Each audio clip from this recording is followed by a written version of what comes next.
Welcome to my channel Recap X Combat. Ito ang unang upload ko, sana magustuhan nyo.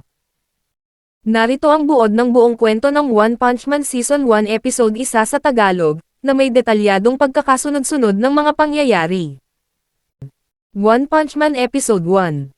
The Strongest Man, ang pinakamalakas na tao. Simula ng episode. Sa lungsod ng Z, isang higanteng halimaw na tinatawag na Vaccine Man ang lumitaw. Sinisira niya ang mga gusali at pinapatay ang mga tao dahil, ayon sa kanya, ang sangkatauhan daw ay parang virus na sumisira sa kalikasan. Habang nagwawala siya, isang kalbong lalaki na may simpleng suot na kulay dilaw at may pulang kapa ang lumabas, si Saitama. Pagkikita ni Saitama at Vaccine Man. Tinuwanan pa ni Vaccine Man si Saitama, dahil hindi siya mukhang bayani, ordinaryo lang na lalaki. Ngunit nang umatake si Vaccine Man ng napakalakas na enerhiya, isang suntok lang ni Saitama ang nagpasabog sa kanya at agad siyang natalo. Dito ipinakita ang kakaibang katangian ni Saitama. Lahat ng kalaban niya, isang suntok lang, patay agad. Pagpapakilala kay Saitama. Pagkatapos ng labanan, ipinakita ang araw-araw na buhay ni Saitama. Siya ay isang ordinaryong mamamayan na dating walang trabaho, hanggang sa nagpasya siyang maging bayani, for fun, para lang sa kasiyahan. Ikinwento niya na dati siyang karaniwang tao, mahina at walang direksyon sa buhay.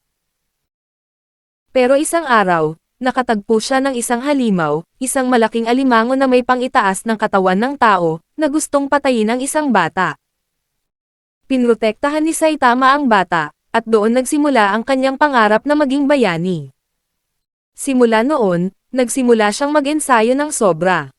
100 push-ups, 100 sit-ups, 100 squats, 10 kilometro takbo araw-araw. Walang aircon o heater kahit tag-init o taglamig. Ginawa niya ito sa loob ng 3 taon, hanggang sa naligas lahat ng buhok niya, at naging sobrang lakas. May isang higanti ang palapit sa store habang pumipila ang bida. Hindi niya mapulot ang kanyang pera. Nagulat na lang siya at biglag nawala ang store ng tinatayuan niya. Lumabas ang bida at tiningnan niya ang nangyari sa labas ng city. May higanteng naglalakad kasama ang kanyang kapatid na scientist. Nagulat ang kapatid niyang scientist na may tao sa bandang balikat. Inuutusan niya ang kanyang higanteng kapatid na tapusin ang tao na sa kanyang kaliwang balikat. Nang tingnan niya, nagulat siya na kanyang kapatid ang kanyang natapos. Sobrang galit niya kaya binugbog niya ang kalbo hanggang sa mapagod siya. At biglang lumabas ang kalbo at sinuntok ng malakas, wasak ang panga. Laban sa mga halimaw ng lupa. Maya-maya, lumitaw ang isang grupo ng halimaw mula sa ilalim ng lupa, ang mga subterraneans, o mga halimaw sa ilalim ng lupa. Sinasabing sila raw ang tunay na tagapagmana ng mundo, at sisirain nila ang mga tao. Nagkaroon ng epikong labanan, libu-libong halimaw laban kay Saitama. Sa una, natutuwa siya dahil sa wakas ay nakakita siya ng mga kalabang kayang lumaban sa kanya. Duguan siya, at naramdaman niya ang kasabikan sa laban.